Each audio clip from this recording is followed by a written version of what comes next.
दोस्तों आज के इस वीडियो में W.B. यीट्स की बहुत ही famous poem sailing to Byzantium को हम रीड करेंगे और समझने की कोशिश करेंगे। तो ये जो पोएम है ये टोटल 4 स्टैंजास की है। हर एक स्टैंजा में 8 लाइन है। इसकी जो राइम स्कीम है वो है A B A B A B और सी सी। जो पोएम है ईजी है समझने में, आपको इंटरेस्टिंग लगेगी। इसकी जो थीम्स है अगर मैं उसकी बात करूँ तो वो है इम्पॉर्टेंस ऑफ आर्ट, जो कि हमें लास्ट में समझ में आएगा। जब पोएट जहाँ पोएम ख़त्म करेगा हमें समझ में आएगा कि आर्ट्स का इम्पॉर्टेंस क्या है।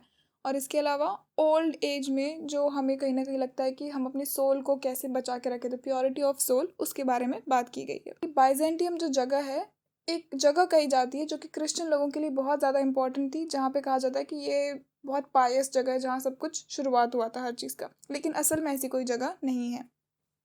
तो हम पोएम शुरू करते हैं। That is no country for old man. ये जो जगह है ये बूढ़े लोगों के लिए नहीं है।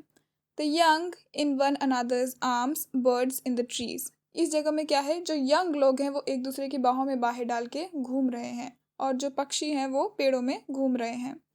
Those dying generations at their song. ये जो जनरेशन है ये खुद मर रही है और इनके गाने भी मर रहे हैं। The salmon falls, the mackerel crowded seas, fish flesh और fowl commend all summer long. यहाँ पे जो फिश फ्लैश और फाउल है ये अलिटरेशन है, क्योंकि एफ एफ एफ उन्होंने यूज़ किया है। तो ये जो सब है, फिश भी है, ये सब पूरे समर, पूरे गर्मियों के मौसम में ये सिर्फ वहीं पड़ी रहते हैं। Whatever is begotten born and dies. Begotten यानी पैदा करना, तो जो भी कुछ पैदा होता है, जो भी हम जानते हैं, जैसे कोई भी चीज़ जो कंसीव होती है, वो कंसीव होती है, पैदा होती है और मर जाती है, and it dies. Caught in the sensual music all neglect. ये जो लोग हैं ये कौन से गाने सुनते हैं जो बहुत सेंशुअल होते हैं, जो इनके सिर्फ सेंसेस को प्लीज करते हैं, खुश होते हैं, लेकिन इन गानों का कोई मतलब नहीं है।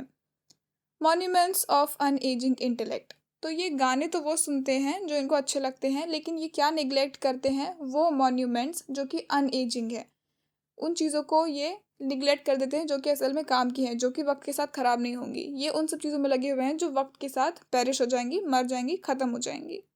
हम सेकेंड स्टैंजा पे आते हैं। An aged man is but a paltry thing. जो एक एज यानी बूढ़ा आदमी है, इन लोगों के लिए वो एक फालतू सी चीज़ है। अ टार्टर्ड कोट अपॉन अ स्टिक। इनके लिए वो कैसा है, जैसे कि एक फटा पुराना कोट। टार्टर्ड यानी फटा पुराना कोट किसी स्टिक पे, किसी छड़ी पे लगाया गया हो, ये वैसा ही है। अच्छा, इस लाइन को समझने के लिए एक चीज़ और याद रखिए कि कीट्स के टाइम पे वो लोग कंपेयर करते थे बॉडी और सोल को। तो वो कहते थे कि सोल जो है वो मेन है, और जो बॉडी है वो एक कोट की तरह, कपड़े की तरह है। तो कपड़ा जब फट जाता है तो हम उसे हटा देते हैं, फेंक देते हैं, और जो सोल है वो मेन, हमारा इंसान जो है वो सोल मेन है। तो वैसे ही जो है इसने कंपेयर किया है कि जो बूढ़ा आदमी है वो किसी फटे पुराने कोट को स्टिक पर रख दिया जाए, वैसा है।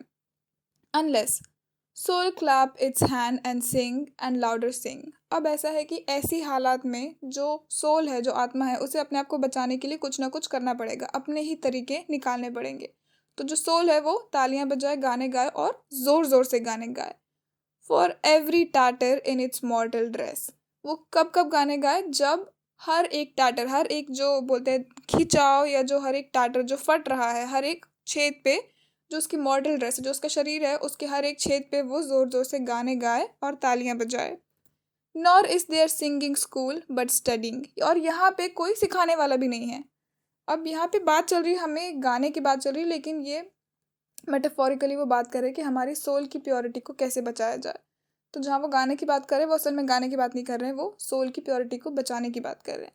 तो कह रहे हैं कि यहाँ पे कोई ऐसा स्कूल भी नहीं है जो ये चीज़ें सिखाए। Monuments of its own magnificence. Monuments of its own मैग्निफिकेंस।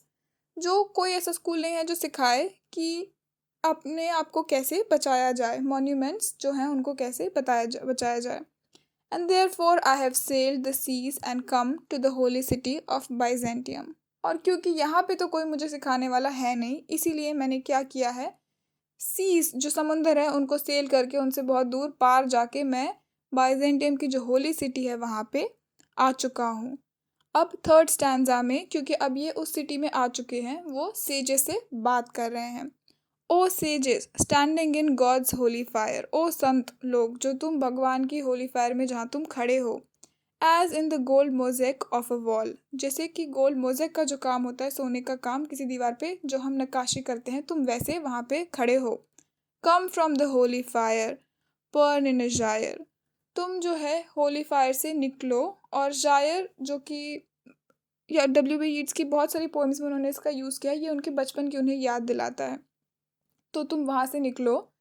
And be the singing masters of my soul, और जो मेरी आत्मा है उसे बचाने के लिए जो गाने गाने चाहिए, जो उसको करना चाहिए, वो तुम उसे सिखाओ कि उसे क्या करना चाहिए। Consume my heart away sick with desire, और ये जो मेरा दिल है जिसमें बहुत सारी इच्छाएं भरी हुई है, भरा हुआ, उससे बीमार हो चुका है, उस तुम मेरे दिल को कंज्यूम कर लो।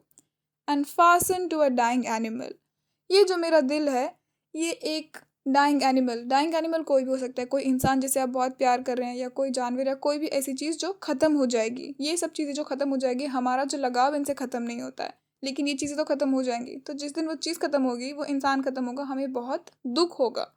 तो मेरा जो दिल है ये इन सब चीज़ों में लगा हुआ है।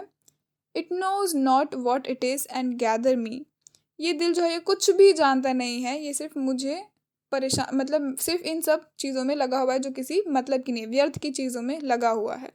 तो तुम संत लोग, तुम आओ और मेरे इस दिल को ले जाओ। And gather me into the artifice of eternity, eternity मतलब जो कभी ख़त्म नहीं होता है। तो अब तुम आओ और मुझे ले जाओ यहाँ से वहाँ जहाँ पे कोई अंत नहीं है, अंतहीन उस जगह पे तुम मुझे ले चलो अपने साथ। अब हम आते हैं लास्ट स्टैंजा पे। Once out of nature, I shall never take my bodily form from any natural thing. और जब मैं इस नेचर से बाहर निकल जाऊंगा तो मैं कभी भी कोई भी बॉडीली फॉर्म यानी कोई भी शरीर नहीं लूँगा।